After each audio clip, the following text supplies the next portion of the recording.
You ask Tiger to solve. This deals with linear equations with one unknown. The final result is v equals 75. Let's solve it step by step. Group all constants on the right side of the equation. Subtract 174 from both sides.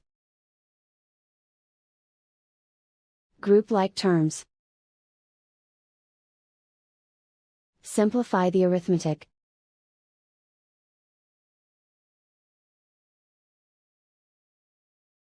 Convert the v into a positive number. Multiply both sides by -1.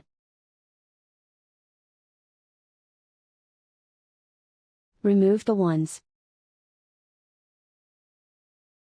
Simplify the arithmetic.